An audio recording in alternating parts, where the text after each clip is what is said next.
champion. My beast mode, my unicorn mode, my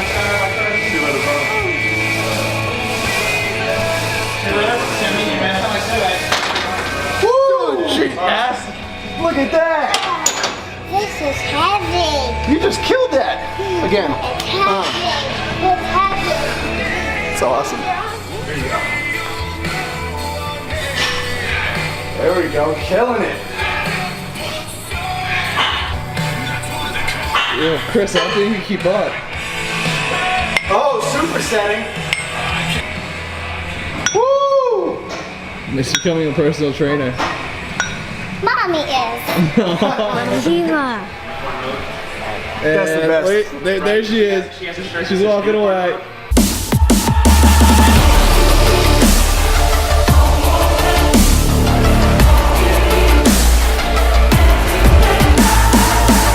What's up, everyone? The hoodie of the day today is light gray with white. A light gray with white. And today for cardio, we're going with the all light gray on gray classic jogging man look.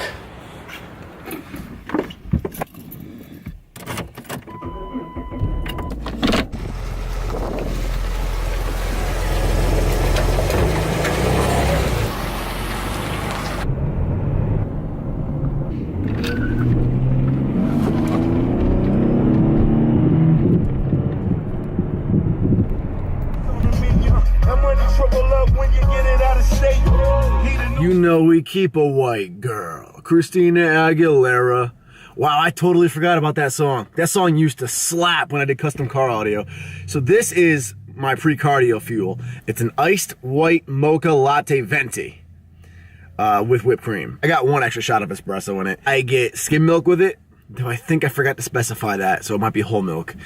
Anyway, they have all the calories on their website, and it has it on MyFitnessPal, so it's already been tracked. It's jam-packed. It's like, off the top of my head without looking at MyFitnessPal, it's around like 400 calories, and it's like 50 grams of sugar.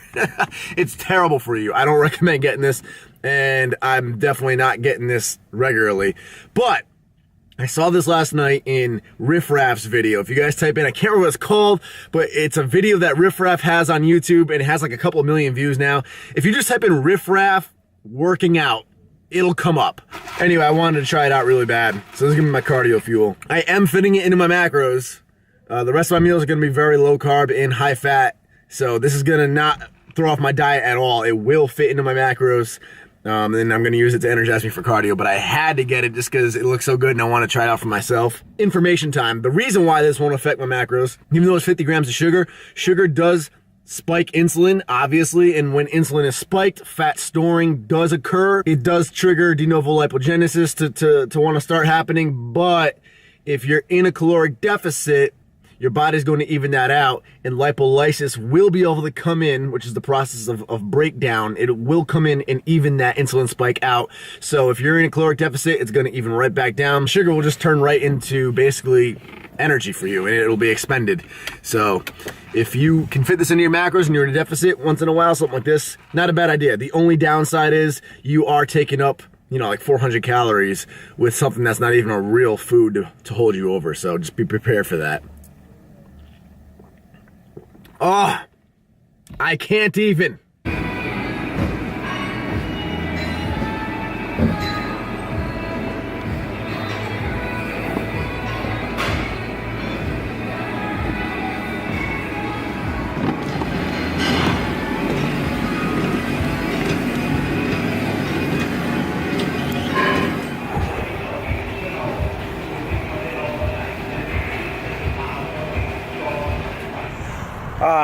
I love the fall. I'm not good in heat, so I love cold weather. And fall's like nice and cool, but without being obnoxious like wintertime where you get buried in snow and stuff. And I don't know, just every time, even back in high school and stuff, I used to always be on my social A game in the fall, as funny as that may sound.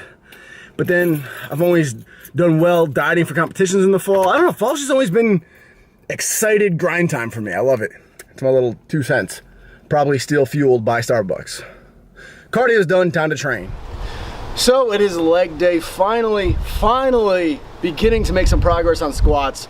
As you know, I had an issue with my hip flexor from a while back. I think I either tore it minorly or pulled it really badly. But for a while I could do narrow stanced, not super deep squatting movements with like the leg press and hack squat, but I couldn't actually squat without pain. And it's at the bottom of the squat that the pain is worse, or the worst I should say. So for a while I've only been able to just do the barbell at the beginning of a workout just to try to work the hip and get it used to the squatting motion again. Over the last few weeks I've slowly been able to work up to 135, and even that was a process. I remember the first time I tried 135, I could only do 3 reps before the pain was too excruciating. Eventually I was doing 135 for full sets, and then about 2 weeks ago I was able to do 225 for the first time, only for 1 set of 4 reps before the pain was uncomfortable.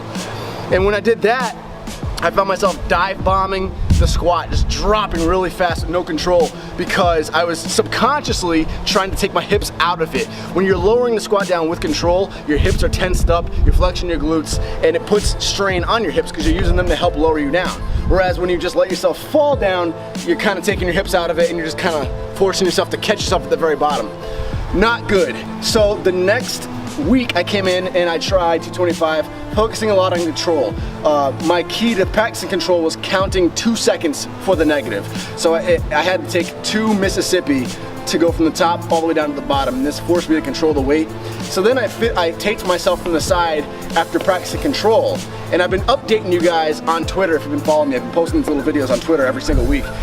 Last week, my issue was I was controlling it nice, but at the very bottom of the hole, when I get to the bottom, that's where the pain was the strongest. Even though the pain's gone, just because I'm recovering from an injury subliminally, I want to take my hips out of the movement at the bottom to avoid the discomfort. So what I was doing without realizing it was I was trying to loosen my hips up, and it was causing them to shoot up. Basically out of the hole, I was kind of shooting my butt up out of the hole, and it was to avoid, you know, incorporating my hips, and that was not good at all. So today we came in, we focused on, again, controlling the weight with 225 and keeping our hips tight, keeping our glutes in at the very bottom of the hole, and keeping it tight as we raised out of the hole. So no shooting the hips up. And I noticed it too, because for a while, like my lower back would feel sore after squatting, and I wasn't sure why until I videotaped myself. So always videotape your form to check yourself and see where you're messing up. Today felt very good. I didn't feel any discomfort in my lower back. I felt my hips being contracted.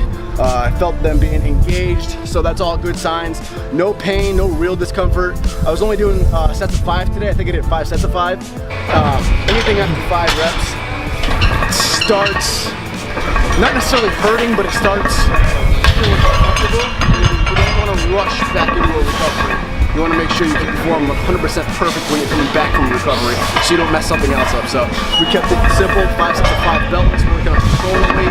We're making progress, and I really want to get back in the squat and regular. My legs so well.